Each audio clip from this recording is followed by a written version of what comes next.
Tantor Audio, a division of Recorded Books, presents Thieves' Honor by Kate King and Jessa Wilder.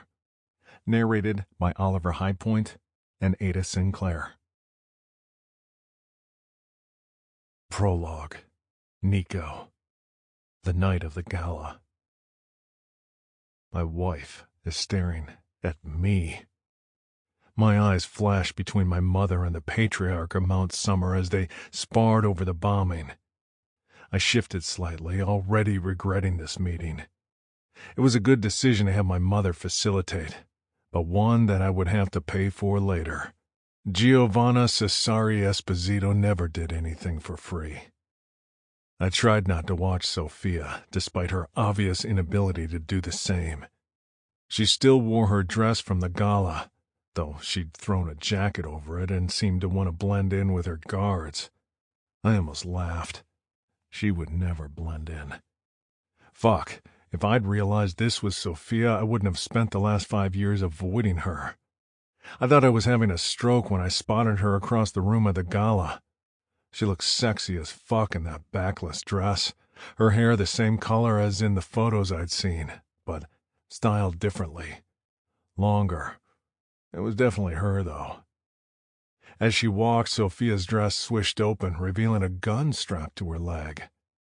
I should have been furious she'd snuck a weapon past my security, but instead I felt my dick twitch. Jesus Christ, she might have just bombed my hotel. The fuck was wrong with me tonight? Told you. Rush had muttered, obviously seeing the same thing. His tone was inexplicably angry. I don't know how the fuck Beck didn't realize. I blinked twice, staring at her. That's the part that surprises you? It didn't surprise me in the least that Beck hadn't recognized her. What did surprise me was how they'd met, and that she was here now. What in the fuck did that mean? Sophia O'Rourke was supposed to be a mid-level socialite. She was a princess, a bargaining chip. Fucking boring. She was not a goddamn world-class thief. Apparently, she wasn't what she seemed, and I couldn't stop thinking about it. About her. Now, abandoning all pretense, I raised an eyebrow at my thieving wife across the hideous nouveau riche dining room. Her eyes grew wide, and she retreated behind one of her security guards and muttered a string of curses under her breath. I had to bite the inside of my cheek to hide a smile. She had a filthy mouth. I came to say I think it's time we move forward with our plans, my mother said. I threw Giovanna a sharp look. She wasn't supposed to say that. What the fuck was she trying to do? Giovanna wasn't wrong. Merging with Mount Summer now would be beneficial. We'd need the numbers to take on the Trilogy. In fairness, I put off this whole thing for years. It was bound to catch up to me. Still, the merge didn't benefit my mother directly. She must have had another motive for suggesting it now. I sucked on my teeth, thinking. Trying to stay ahead of my mother was a Herculean task. I couldn't kill her, and she knew that, but her shortening leash made her erratic. Deeply narcissistic and dangerously intelligent, Giovanna became more dangerous with every passing year. Not that I was much different, honestly. Maybe one damn soul didn't have the right to judge another. Sophia asked a question, and her father barked at her. My attention snapped back to the table, and I tuned in on the conversation. Did he always talk to her like that? For all you know, you were being targeted, I said, just to challenge Jimmy. I could already tell we wouldn't get along. Christmas with the family was bound to be a fucking treat. There was silence around the table as everyone stared at me. As it should be, really. I kept my eyes on Jimmy, refusing to watch Sophia for her reaction. For the first time in my life, the idea of Sophia O'Rourke wasn't as horrifying as I always imagined, and now I had no plan for what to do with her. I wasn't good at improvising. How do you explain to someone you were already married?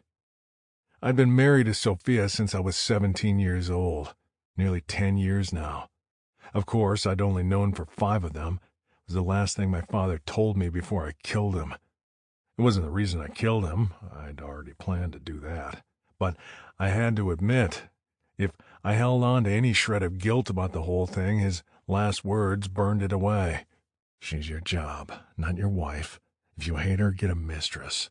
Fuck her until you have a kid to secure control of both sides of the city, and then move her to one of the other properties. What do you mean, boy? Jimmy barked. I blinked. Rage bubbled in my throat and my vision tunneled in on itself, banishing all other thoughts. Who the fuck did this arrogant simpleton think he was talking to? I had no time to be pretending to kowtow to overconfident morons who were lucky to still draw breath. Jimmy O'Rourke didn't have 2 fucking brain cells to rub together. All the better, because he probably wouldn't even be aware when I put a gun to his smug fucking face and... You wouldn't be sending your girl to attack us, would you, James? My mother was saying. Of course not. You know that's not what this was. Reagan was at the party for unrelated reasons, and believe me, her being seen was not part of the plan and will be dealt with. I blinked, the darkness on the edges of my vision fading. What did he fucking say? My eyes darted to Sophia. Who the fuck is Reagan? The door banged open and my head flew to my gun. I wasn't the only one. The entire room had reached for a weapon and was pointing it at the newcomer. I found myself watching Sophia, who had pulled a pistol out of the holster on her thigh. Shit. I spun back to the door and frowned. Wait. I glanced from Sophia to the blonde woman in the doorway in confusion. Jesus Christ, can you not? The blonde woman shrieked, putting her hands in the air. Her expression was more annoyed than afraid. I rolled my eyes. Fucking idiot.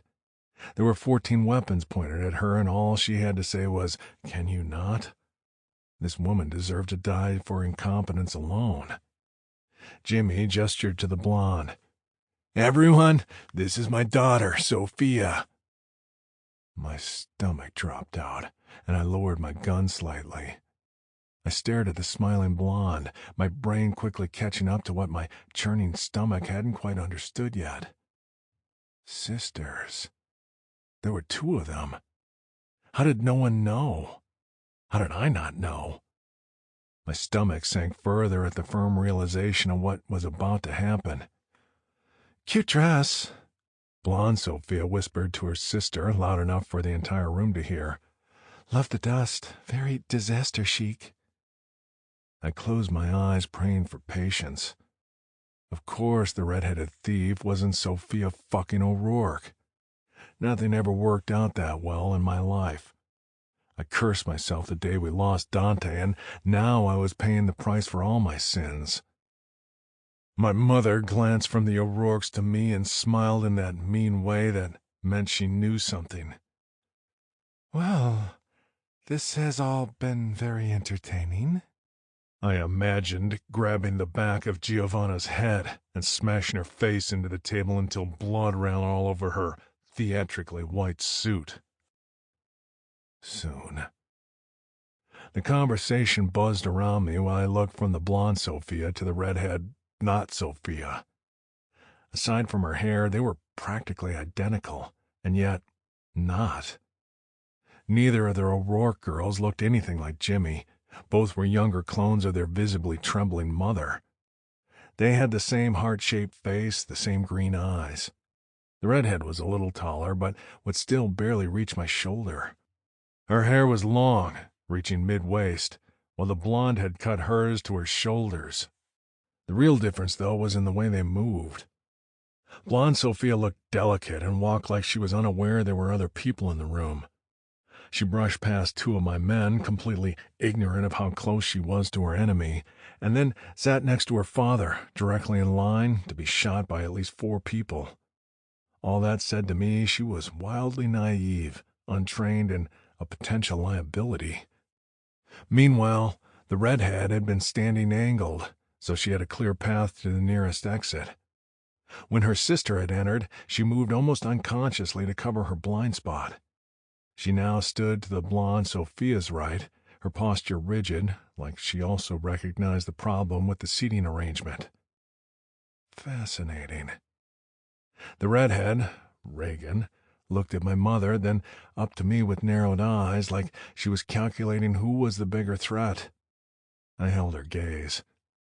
You should run now, Rabbit. I felt myself tuning in and out, speaking on autopilot. The most pressing thing right now is that one of those laptops had information on it that could be problematic if it were to see the light of day. Problematic was shorthand for we all fucking die by the end of the summer if that information gets out. I couldn't tell if Jimmy was following what I was saying. So? Jimmy sneered. He was not following. Shocking. So, no other business is more important than that, I snapped. My gaze found Reagan again, and I already hated myself. It was like skidding on black ice and bracing for impact, helpless to stop your car from plowing into a wall. I needed to stop. Why wasn't I stopping? I don't even know this girl. She broke into our hotel without tipping off the security. Twice. And what of it? Jimmy said. I was going to kill that asshole one day. Slowly. I directed my question to Reagan, ignoring her father. Can you do that again? She paused before answering, but not like she was afraid of me, more like she was weighing her answer. She tipped her chin up in defiance, definitely not afraid. What? Break into a hotel? Is it supposed to be hard? Fuck me. I heard the words exit my mouth before I could stop them. I need her. Name your price.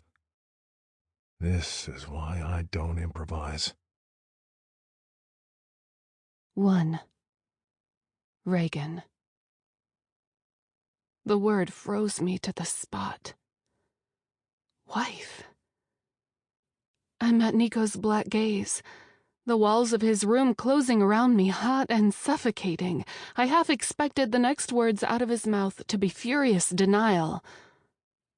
He said nothing. Just stared back at me, fists tight at his sides, chin held high like he was daring me to voice my rage. He'd said he was sorry before he kissed me. I guess that's one mystery solved. I nodded while sucking on my front teeth and focused on Beck and Rush. Neither of them met my gaze. Of course they knew. The truth stung at the back of my eyes, and I blinked furiously. I refused to let a single tear fall, but I couldn't help sniffling.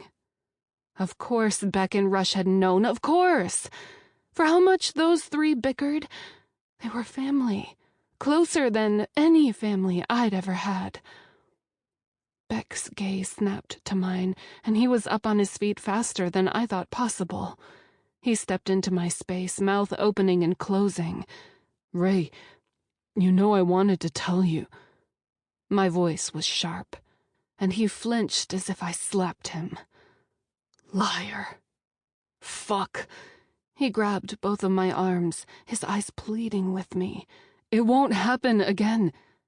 I barked a laugh and jerked free from his touch. Well, at least that's the truth. I won't be trusting you again. Rush stood but didn't get closer. Firecracker. Don't. I held up a hand to silence him. Don't call me that. I spun, heading to the door before my rage spilled out in tears, but my dad grabbed my arm, gripping hard enough to bruise. Let's go, Reagan. This game is over. I blinked up at him. His voice was like ice, raising the hair on the back of my neck.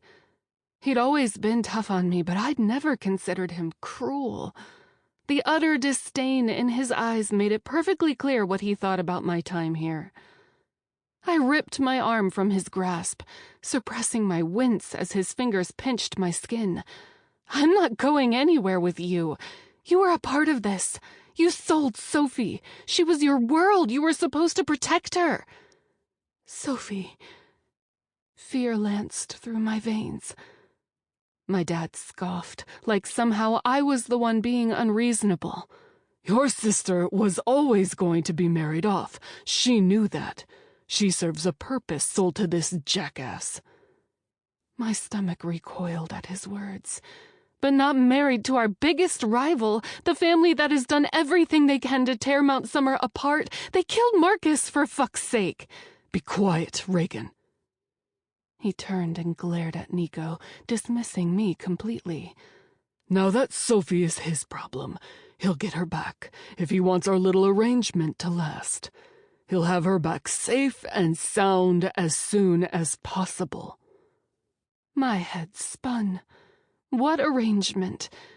Did it even matter at this point? Everything was going to shit. My father was a stranger, a fucking monster. The men I'd started to think I could care about were liars, and God only knew what the Hatter was doing to my sister right now. Rage and hurt warred in my middle, but I couldn't dwell on it. All that mattered was getting my sister back.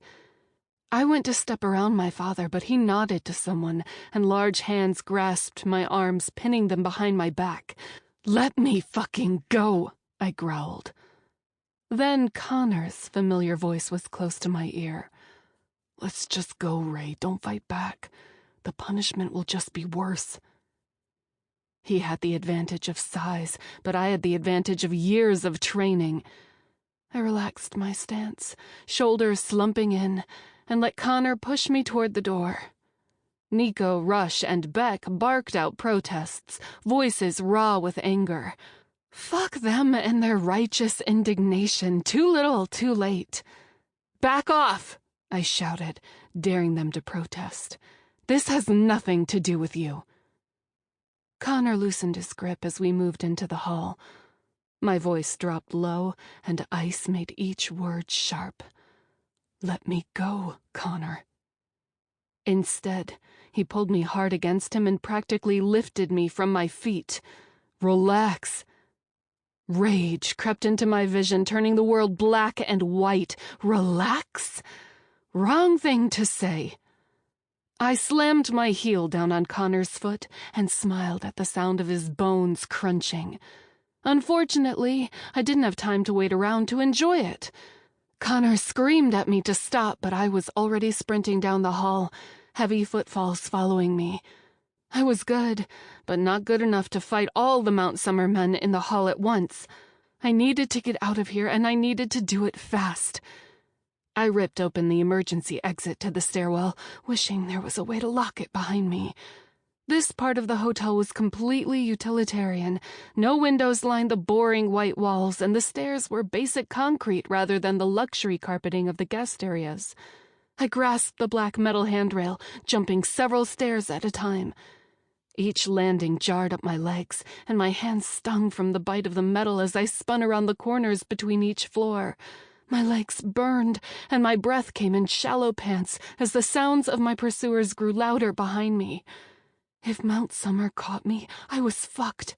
I defied Jimmy O'Rourke, and I'd done it in front of his men. After this, there was no chance I could go back to Mount Summer. My dad would make me pay for my defiance and use my pain as a reminder of the consequences of crossing him. 3 feet from the door on the 3rd floor landing, hard fingers closed over my shoulder, instantly halting my momentum.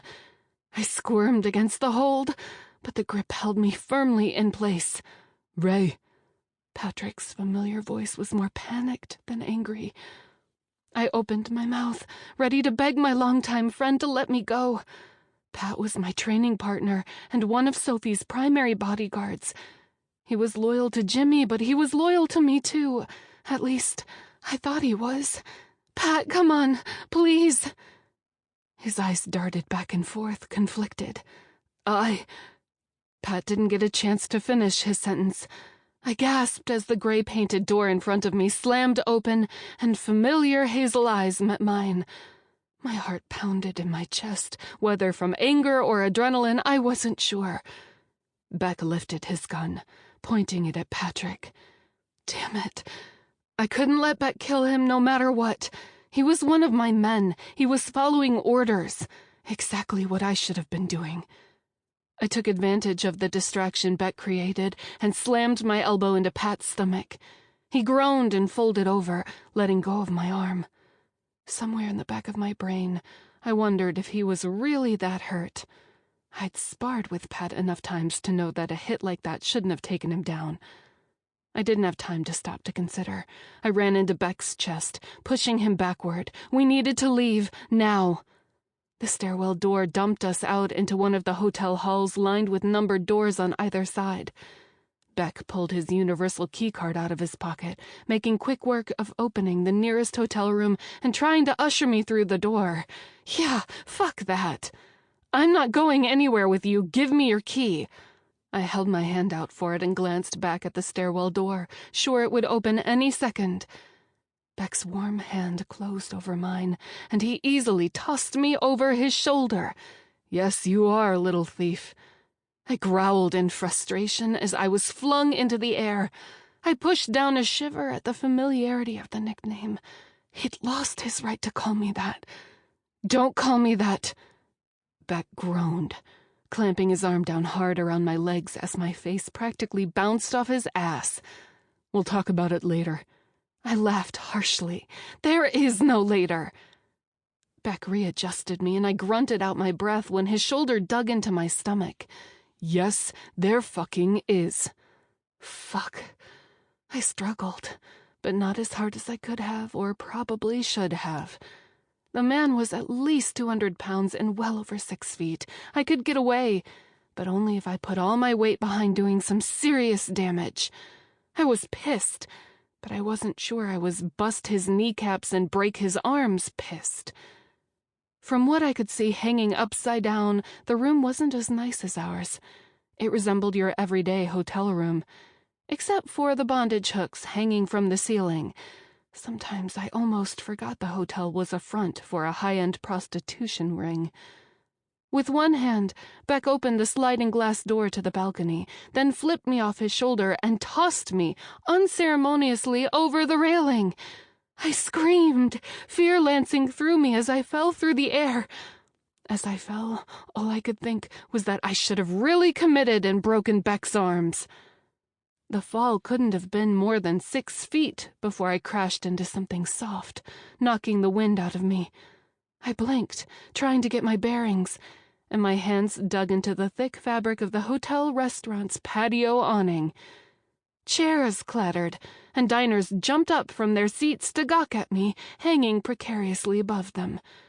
The metal groaned when Beck landed beside me and pulled me over the edge with him.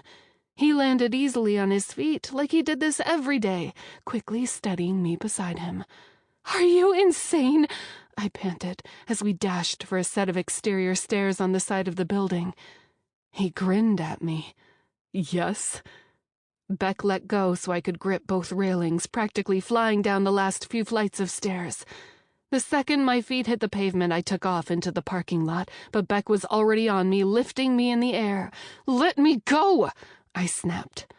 I could admit he was helpful in getting out of the hotel, but I wasn't planning to stay with him. I needed to get out of here, and the only place I was interested in going was to find Sophie. Every fucker that touched her was going to pay for it. I was going to enjoy extracting every ounce of revenge. "So, what's your big plan?" he huffed, still holding me tight. "You won't make it out of here on foot." "Who says I'll be on foot?" I snapped. He acted like I couldn't steal a car. I'd be offended if I didn't have much bigger things to worry about. Beck pulled open a service door on the side of the hotel, revealing a back entrance to the garage they parked their cars in. His black motorcycle stood front and center. He dropped me to the ground and jumped on. My first instinct was to take off, but he must have known that's what I'd do because he quickly snatched my wrist. He tugged me toward him and held out a helmet. "You don't have to trust me, but we need to get the hell out of here, and this is faster than whatever you had planned." A door slammed open on the far side of the garage, and heavy footfalls stormed toward us. More than one guy chambered around, the metallic click-click of the slide locking a bullet into place. Oh, fuck. A guy I didn't recognize stepped out and pointed his gun at Beck. "Get the fuck away from her!" Fear lanced through me, and I stepped in front of him, blocking their shot. Why am I like this? Beck glared down at me, but I ripped the helmet from his hands and jumped onto the back of the bike behind him before he could say something stupid. We took off, going around the gate as the echo of gunshots rang out behind us. Wind whipped my red hair around my neck, and my arms wrapped tighter around Beck's waist. We weaved in and out of gridlock traffic at breakneck speed, sending my heart rate into overdrive. He didn't slow for a second, driving like the bike was an extension of himself. I let out an unflattering scream and tightened my grip so hard I was amazed he could still breathe. A truck pulled out in front of us, and Beck turned sharply to the right. He jumped the curb and drove down the sidewalk, ripping screams from innocent pedestrians as they dove out of our way. We moved between the road and the sidewalk, taking whichever path provided the least resistance. My heart pounded in my throat as the world whirled by us. Beck didn't let up on the throttle until we reached the highway and had left the city completely. His hand dropped to mine, and I loosened my death grip around his waist. We both took steadying breaths, our pulses slowing with each passing mile. The smell of sandalwood filled my nose, and my head grew so heavy that I leaned against his back. Yesterday, I would have killed for this moment. Today, being pressed up against him had bile rising in my throat.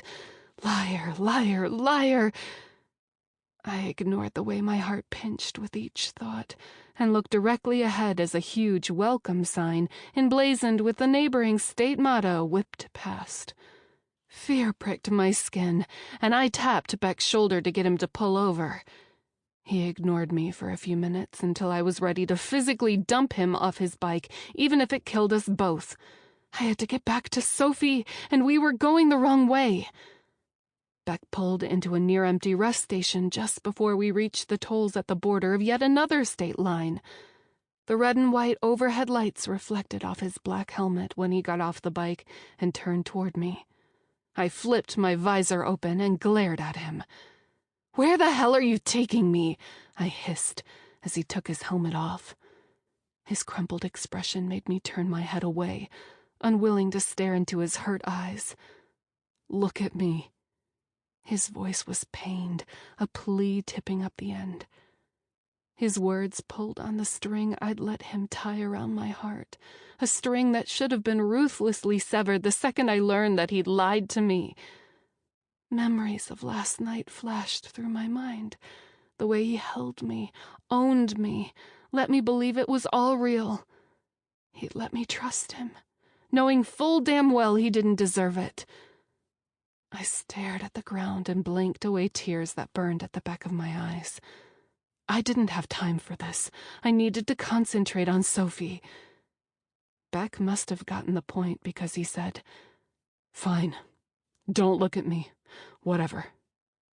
His voice was rough, edged with defensiveness. I snapped my gaze back to Beck, surprised to find him so close. His hands were poised, hovering above my shoulders, stuck there as if he didn't know what to do next. I leaned away from him and forced myself to ignore the hurt that flicked through his eyes. "Don't fucking whatever me. This isn't about you. I have to find my sister." I reached for the phone in my pocket, only to realize I'd left it at the hotel. I had nothing. No keys, no wallet, no phone. Not even my beloved baby desert eagles. I bit back a cry from how hopeless this all felt. How am I going to save my sister when I can't even take care of myself? Beck crouched down in front of where I still sat on the bike until our eyes lined up. "We'll find her.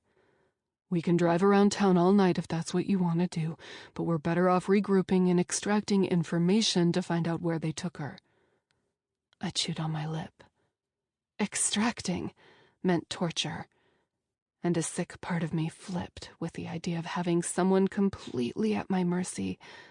That was one way to take my control back, I supposed. Beck pulled out his phone, typing away. "I'll have the guys meet us, and we can make a plan." I wrapped my fingers around his wrist, halting his typing. "Just you." His eyes raked over me before nodding and tucking away his phone. Okay. He rubbed a hand over his face. I've got a place. Sample complete. Ready to continue?